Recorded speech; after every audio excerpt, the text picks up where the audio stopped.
Can everybody be seated, please? We now move to the final session at the Darbar Hall today, Secure Waters, ASEAN Quad and the Indo-Pacific. We have an excellent cast of speakers and moderator for you. May I please welcome His Excellency Enrique Manalo, Secretary of Foreign Affairs of the Philippines, to join us, sir. Please on stage. His Excellency Maris Sangiampongsa, Minister of Foreign Affairs of Thailand. Sir, please join us on stage. Mr. Brent Sadler, Senior Research Fellow, Naval Warfare and Advanced Technology at the Allison Center for National Security, the Heritage Foundation from the US. Mr. Hiroyuki Akita, Foreign Affairs and International Security Commentator from Nikkei, Japan. Dr. Ji Yong Jong, Assistant Professor, Department of Military History and Strategy from the Republic of Korea Naval Academy, South Korea. And finally, our moderator, Lisa Singh, who's the Chief Executive Officer of the Australia-India Institute from Australia. Lisa, over to you. You have the mic with you on the right side.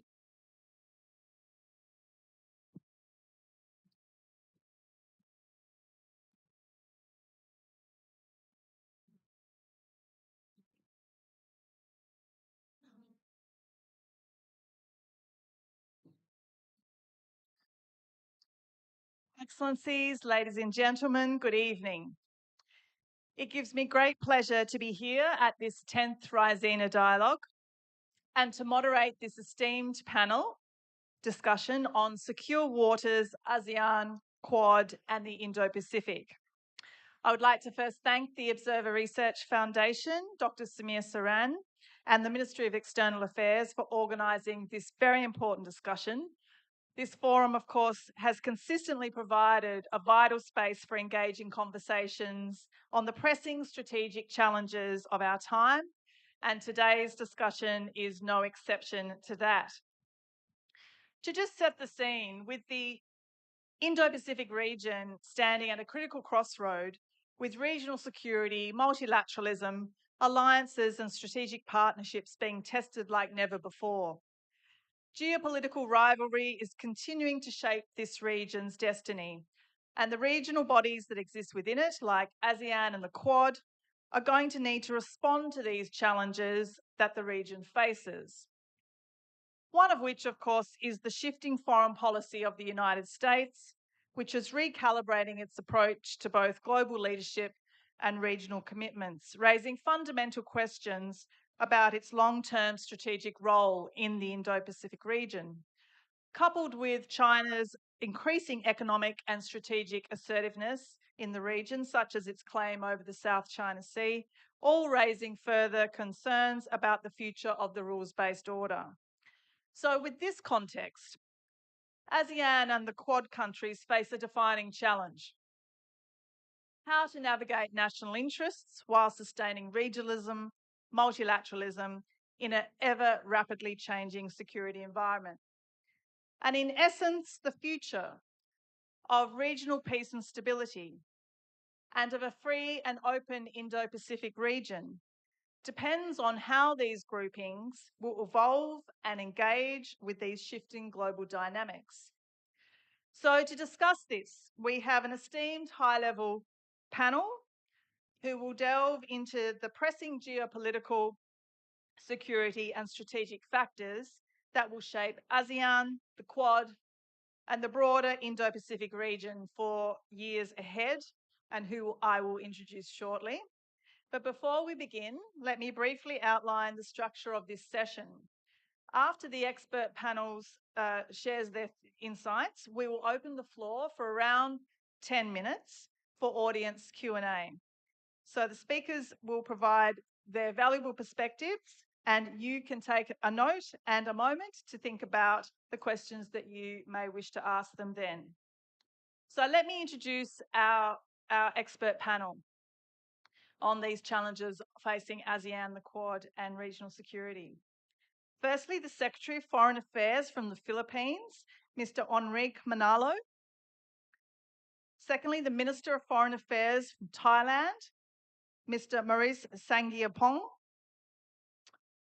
the Senior Research Fellow of Naval Warfare and Advanced Technology, Allison Center for National Security and at the Heritage Foundation in Washington, D.C., Mr. Brent Sadler, the Foreign and International Security Affairs Commentator, Nikkei, Japan, Mr.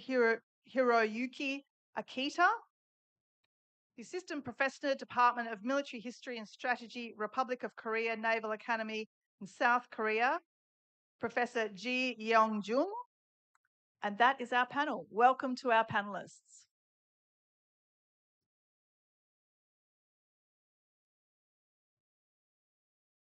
So let me just dive straight into this particular topic. And I'm going to ask this first question to our entire panel, and I'll start with our secretary from Philippines and come down from there. So firstly, the future of regional peace and stability and of a free and open Indo-Pacific depends on how groupings like ASEAN and the Quad evolve and engage to the shifting global dynamics in our region. With China's growing assertiveness and the US's evolving foreign policy position, do ASEAN and the Quad have a chance to succeed as groupings in tackling these challenges in our region? Or are we seeing strategic fragmentation rather than cohesion? Secretary, over to you.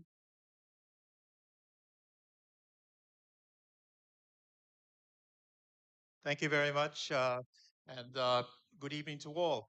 Well, let me try and answer and respond to that question by first saying that definitely ASEAN and other regional organizations or groupings in our region definitely have a chance to succeed.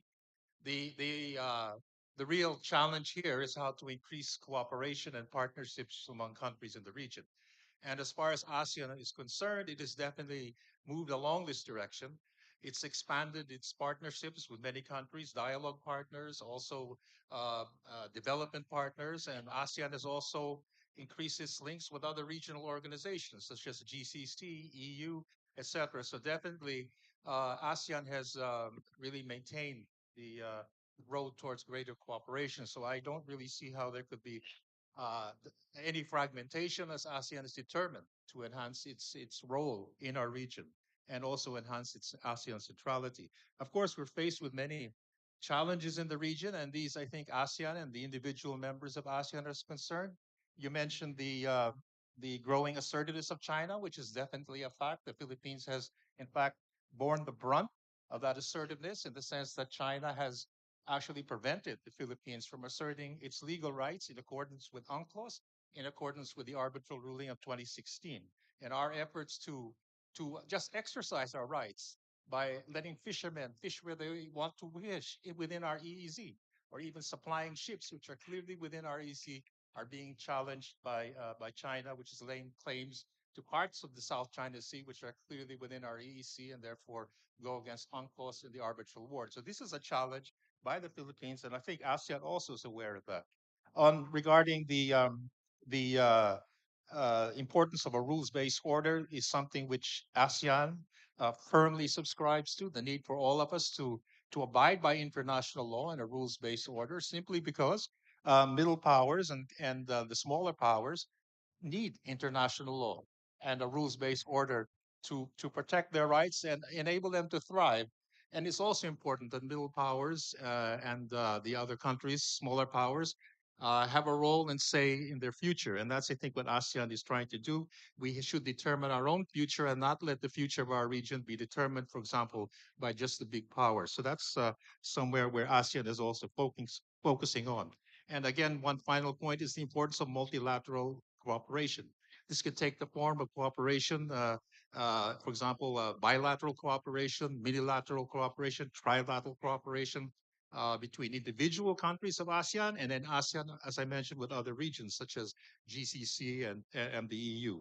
So I think just to go back to your question, yes, ASEAN has many challenges, but I believe that ASEAN is determined, as well as the individual countries, to succeed and not to allow the geopolitical uncertainties prevent our ability to prepare our people and for prosperity in the future. Thank you. Thank you. Minister Sangyapong, as a fellow ASEAN member, how do you see this particular question in terms of the future of ASEAN and groupings? Well, I'm not sure. First of all, thank you very much, and you know, good evening to everyone. I'm not sure whether I would say that this is the easy or difficult questions because my colleagues already answered everything on behalf of the ASEAN. But I will add on um, from the Secretary Manalo mentioned, I think the ASEAN has a very special characters.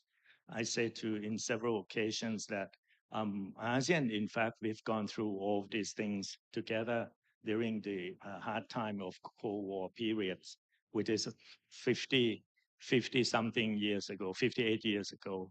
That in that period of time, it's the rivalries not between country, but between the political ideologies. And we've gone through that difficult times together. And Philippines and Thailand is a founding member of ASEAN at that time. I fully agree with Secretary Manalo that ASEAN still very strong together with 58 years of our development of ASEAN make us strong. And I think it is time for ASEAN to play a very active role in the areas of trying to balance and the power between, superpower.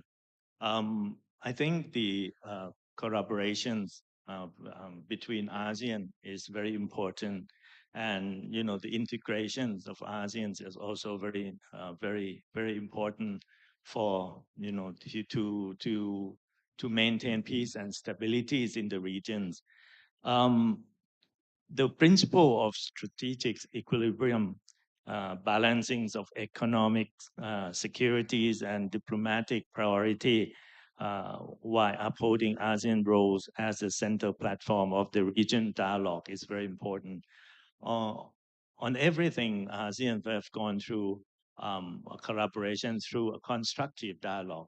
I still believe that the constructive dialogues will be the best way to solve all the problems of the rivalries of any major powers in the regions and in the world. I think that ASEANs are now playing very important role. As Secretary Manalo said, that we are ready to be part of the negotiations and try to um, be a model of collaborations and enhance these collaborations to extend it to several countries in the regions and in the world. If I can recall the comments made by our former permanent secretary of Singapore, he said that look at ASEAN. His name is Mr. Kishore, and then he said that if you want to learn how to live peacefully together, come to ASEAN and looking to ASEAN as the model of, you know, doing things peacefully together. After we established ASEAN 58 years ago, there's no major conflict in these regions. And that is the very special characters that ASEAN would like to offer, that we can work together. ASEAN has a number of dialogue partners, India is included, and that is the key characters of ASEAN, that we can work with other countries in the world.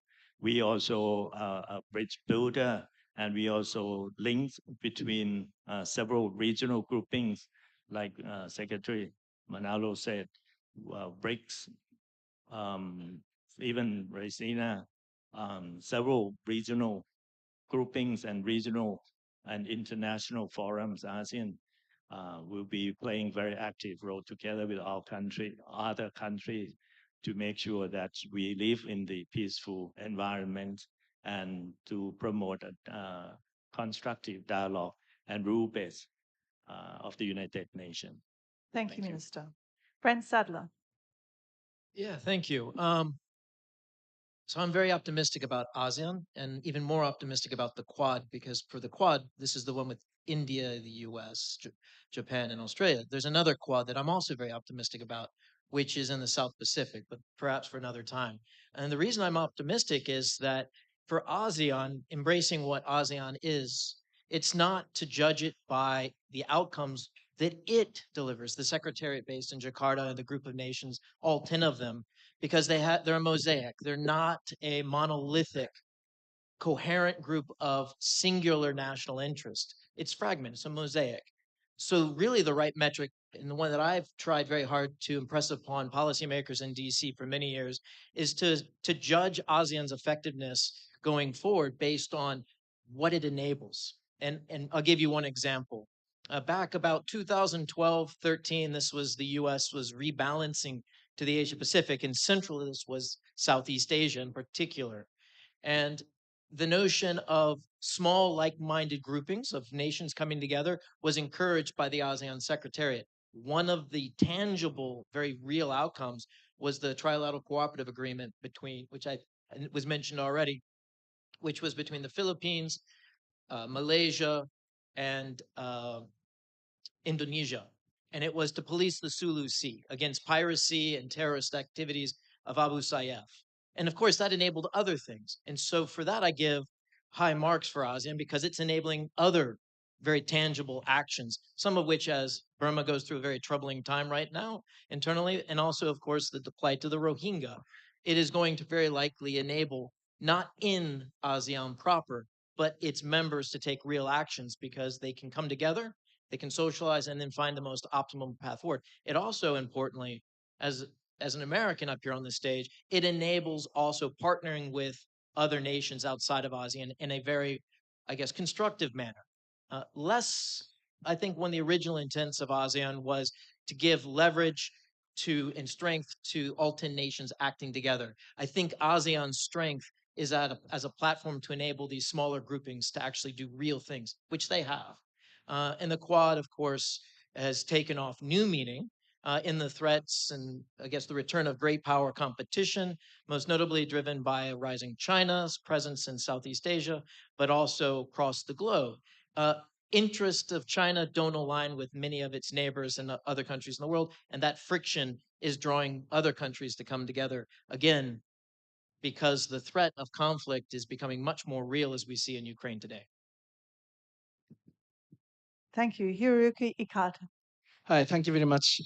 First of all, this face doesn't look like it's completely different from the photo on the agenda profile. But please don't worry, this is not a deep fake, but I'm a genuine Hiro Akita. Just don't wear glass.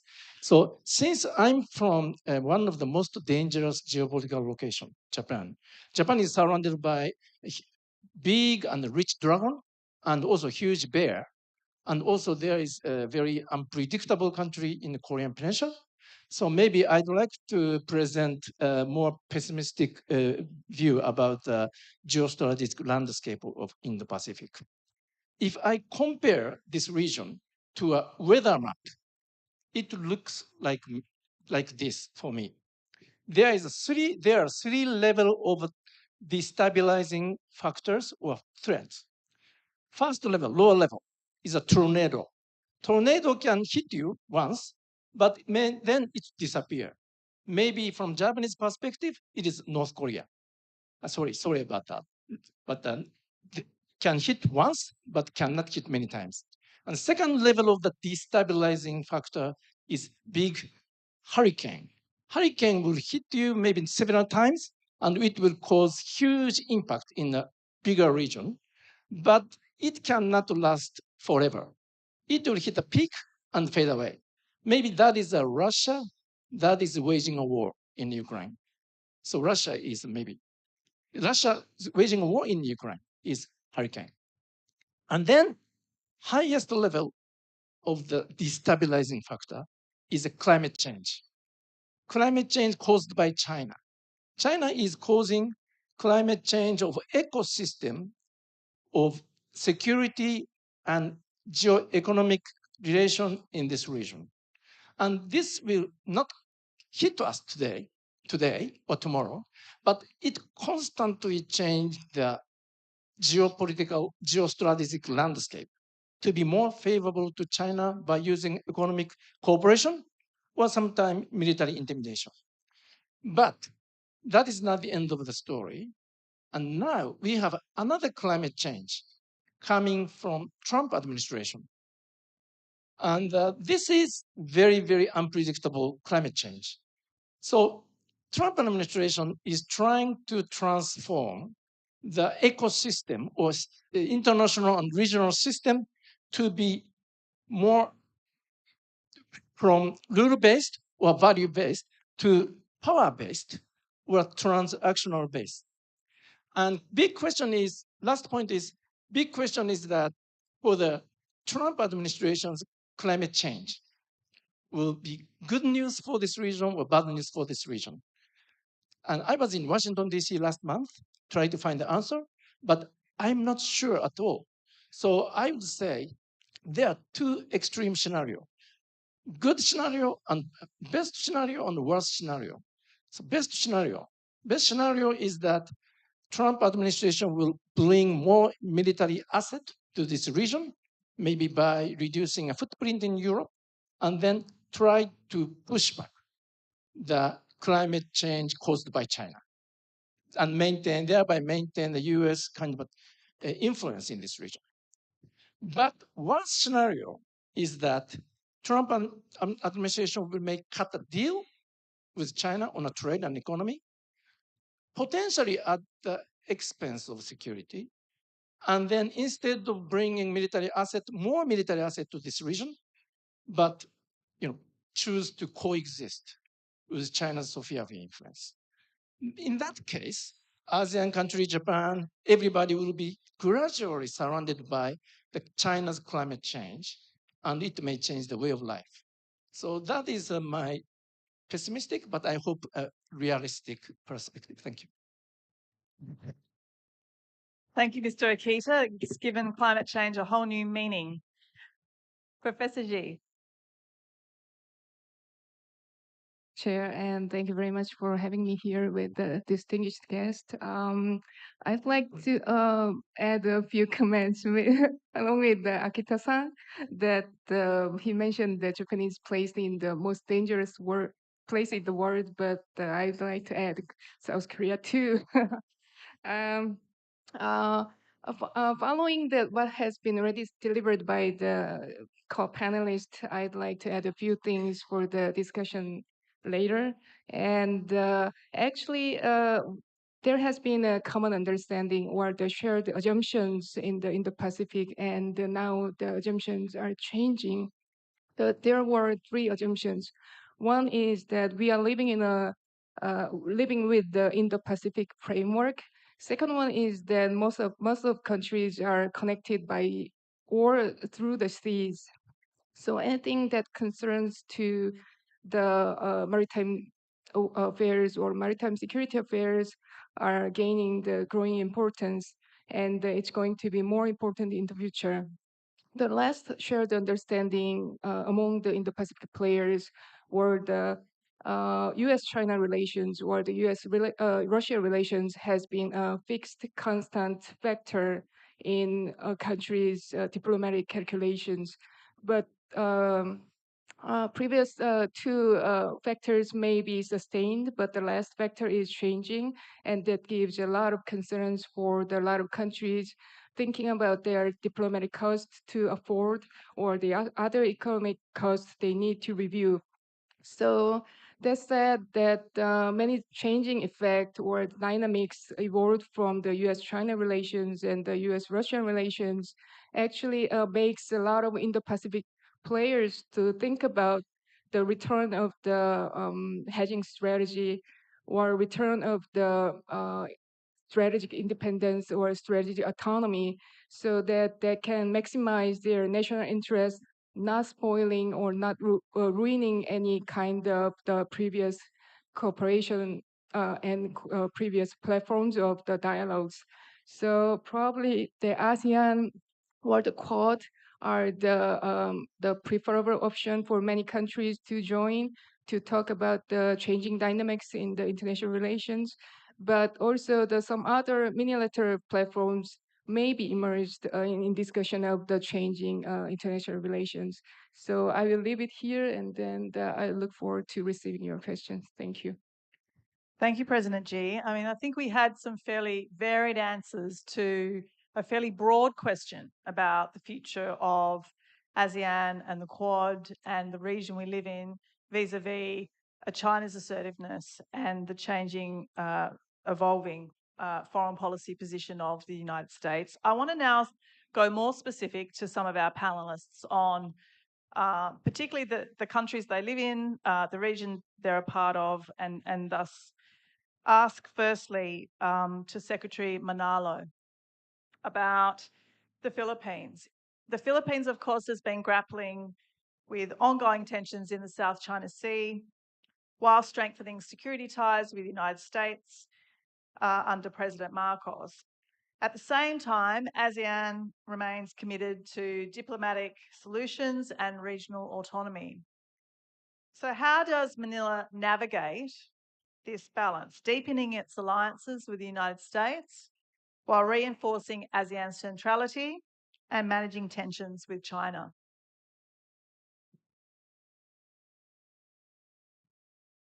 Thank you. Actually, we're doing all of them. And first, on the issue of the South China Sea tensions, as you mentioned, I think I already spoke earlier on that. We obviously are faced with challenges because of China's growing assertiveness and its excessive maritime claims, which certainly go beyond international law or the UNCLOS. And we are determined to, of course, assert our rights, but at the same time, we're committed to, as much as possible, resolving whatever tensions we have or disputes through diplomatic or peaceful means.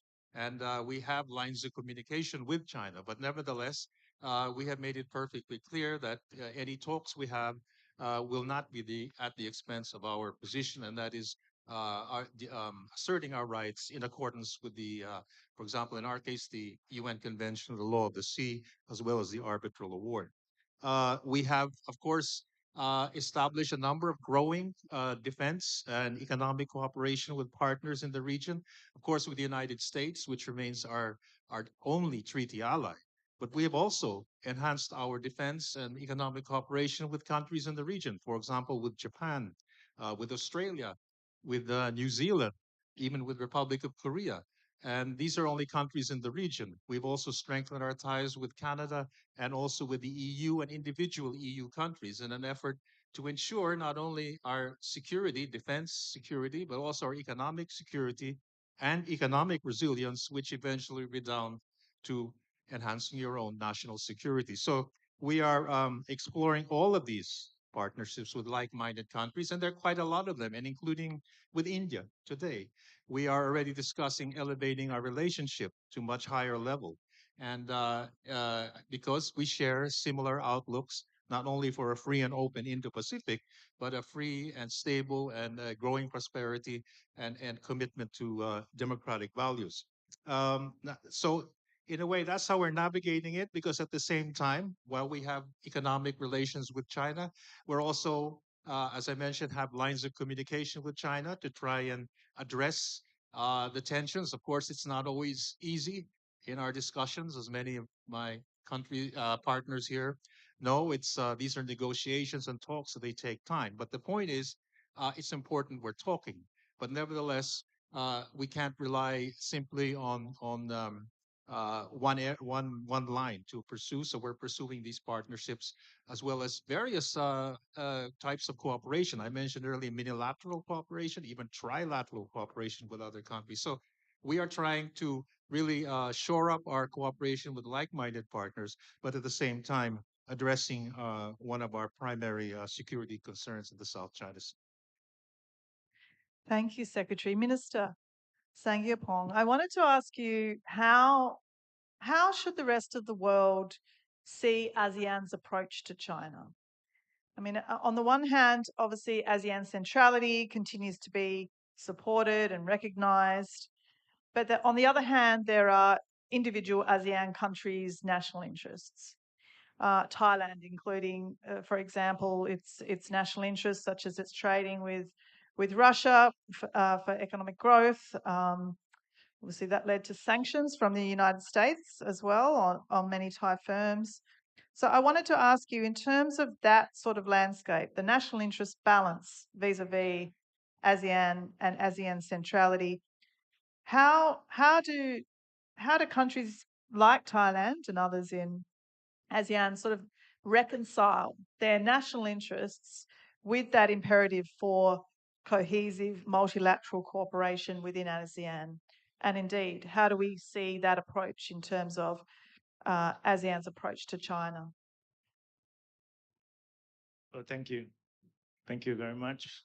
Um, First of all, I would like to highlight that, like Philippines, Thailand has a very long standings and long histories of close relationship with U.S.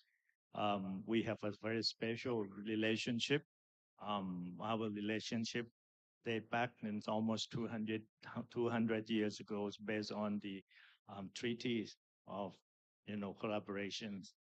And right now, during in the midst of the um, changings of the whole geopolitics, and which is very fast. We are now trying to set up, working together, take stock of what we have together with the US. And we would like to set up the strategic plan, how we can, work closely with US in several dimensions. And at the same time, Thailand is very close to China. We have also a very special relationship, not just a trading partner, but we also sharing the same value of culture, histories, and also we are part. I mean, we move from China, and then we have a very special relation with China. So take the example of a very good relationship between Thailand and U.S. and between Thailand and China. Now we move closely together with ASEAN, which share the same value of collaborations to not to protect, but to highlight the interests of our regional groupings as the whole. So take advantage of being a special relationship with several countries, including, as Secretary Manalo mentions, that Thailand and ASEAN has long histories of relationship with several regional groupings and has a very long relationship between other countries in the whole world. Um, ASEAN has several countries who are part of the dialogue with ASEAN. We have like US, EU, um, Australia, New Zealand, India, and Japan, Korea. Not only that, some of the ASEAN country also working very closely in the sub-region groupings like Mekong sub-regions. And Mekong sub-regions comprise of countries in CLMV. This is part of ASEAN. And all this kind of good relationship with all the country, with all the regional grouping, we can, balance. And, and as I said from the very beginnings, that the dialogue, a constructive dialogues are very important. And, to highlight a good collaboration, what I like to see is that we can, think of something in common interest and trying to create the common interest as the sector or the issues that we can work peacefully together, that we can work for the benefit of the country, for the benefits of the regions, and for the benefits of the mankind. I think there's no ways or no not a single actions that we can get rid of the difficulties that we have in this real world. But we have to start good collaborations, change all the mindsets of the conflict into collaborations is the best way. And I believe that constructive dialogue to promote a stronger collaborations will lead to a durable solutions at the end. Thank you, Minister. Brent Sadler, history has shown that when one power steps back, others are quick to step in. With the rise of US isolationism, the dismantling of USAID and foreign funding freeze, and with the US withdrawal from certain multilateral groupings, What does this mean for the US's strategic commitment and engagement in this region, particularly in relation to ASEAN and the Quad? And how can such foreign policy postures be beneficial for a free, open, and inclusive Indo-Pacific region? Well, I would push back on the characterization of U.S. moving to an isolationist posture. Quite to the contrary, I would say it's one of answering and pursuing America's interests in a very clear and explicit articulation, which makes it a lot easier for other nations to adjust, but also to engage the United States in meaningful action. And because of the tensions and the threat of major war breaking out, most notably between the United States and China over the fate of Taiwan, I think it's in all our interest, and it's the top of the current administration's priorities, is to make sure that a war doesn't break out with China, because that would be extremely destructive for all of our nations in this room and many that aren't here. And so that is the number one interest of the United States. It's certainly the interest of the current administration.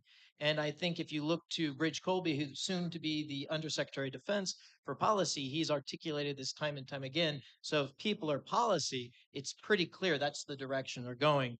The USAID, I think, is actually welcomed by many, specifically African countries, the programs that were not of the asking of the host country, that the United States is taking it back and reassessing how it engages more effectively, but also with limited resources where our priorities are most important. So I'd push back on the characterization that the USAID is part of a wider isolationist bent. But again, the United States has mutual treaty obligations for defense that are also mutually entered into. It's not the United States imposing that go back decades, but have in the last few years, under China's actions, become reinvigorated. That's with the Philippines, it's with South Korea, and of course with Japan. And those are all frontline countries in China's first island chain. And so it's imperative for the United States that force is easy to assess and to measure and to see. So military presence is perhaps the most effective language of diplomacy. And quite frankly, the Chinese are watching. And so I think that is something you're going to see as an engagement, not an isolation, that is founded on, first and foremost, Americans' national interest, and quite frankly, a national interest that's shared by many countries in the region. Thank you. Mr. Akita.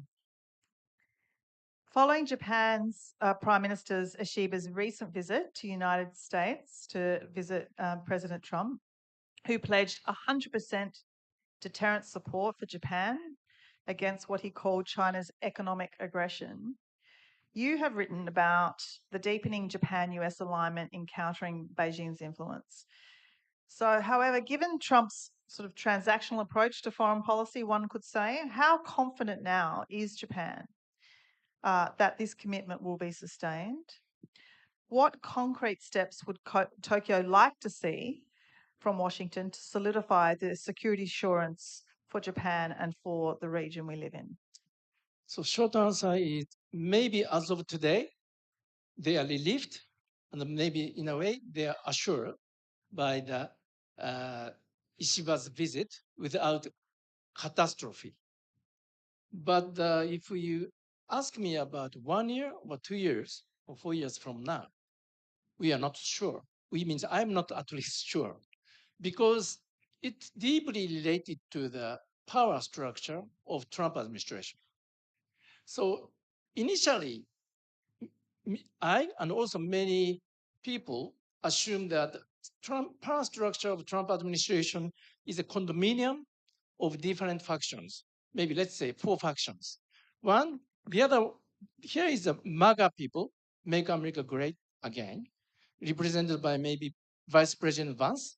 And on the other side of the spectrum, there are people like Secretary of State, Mr. Rubio, or National Security Advisor Waltz. So some people define them as a China hawk or primacist. Anyway, the other side, end of the spectrum, MAGA. And in between, there are people like Elbridge Colby. And then here is Musk.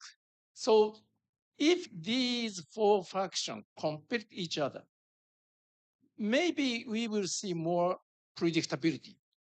And the expectation in Japan or other US allies, or maybe in India, will be that maybe those people like Rubio or Waltz primacist or China hawk will make much of, insist that alliance is so important, and then try to kind of prevent U.S. Trump administration's policy to drift away from alliances. But I think now power structure is not that, doesn't look like that at all. Power structure now is look like a solar system.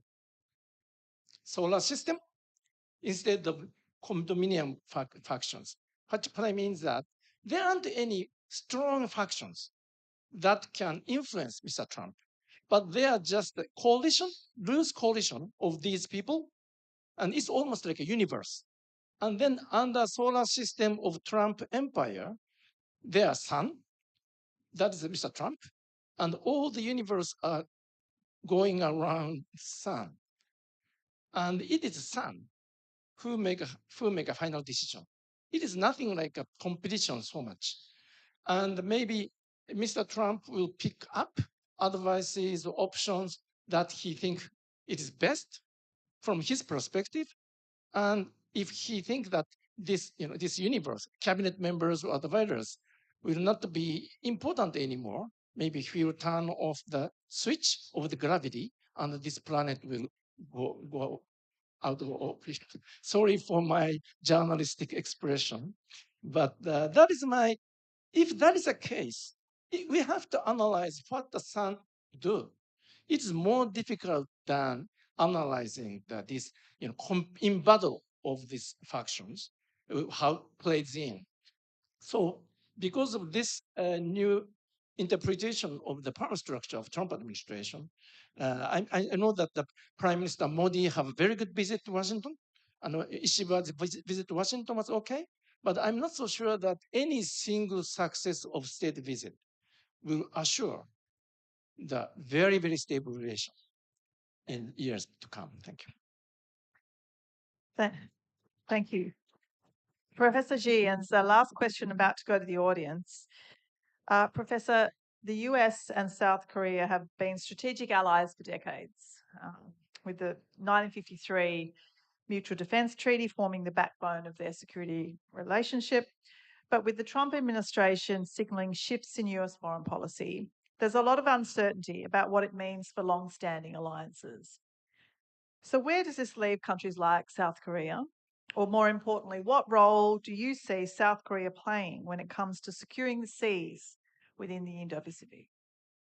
Thank you for the question. And probably this question is something I'd like to ask to the other experts as well, because US and South Korea has a long history to be in the alliance system, and South Korea has been one of the crucial partner to the US. And some changes made from the DC is making South Korean policymakers and professionals to review their policies. But given the circumstances and given the experience South Korea underwent, then there is a consolidation of the U.S. alliance system, and South Korea is placed well within the alliance system. So probably despite of the changing environment or despite of the changing power in the DC, but still, I guess that the two countries' relationship is solidified and strengthened. Thank you, Professor. Look, I have so many more questions I would love to ask this panel, but we are limited to time and also to dinner. So this is your opportunity to ask the panel a question. Please introduce yourself by stating your name and organisational affiliation, and kindly ask that you keep your questions brief and focused, and please refrain from making statements or comments. So where do I go first? Hello, can I speak? Can I speak? My name is Daisuke Kawai from Tokyo, Japan, an assistant professor at the University of Tokyo. I also serve as a senior advisor to the Core Investors Network. So my question is about the institutionalization of the Quad.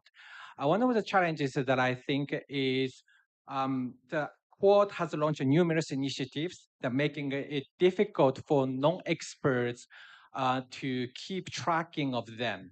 So this leads to misunderstandings among ASEAN member states and causing ASEAN member states with to view Quad with a cautious.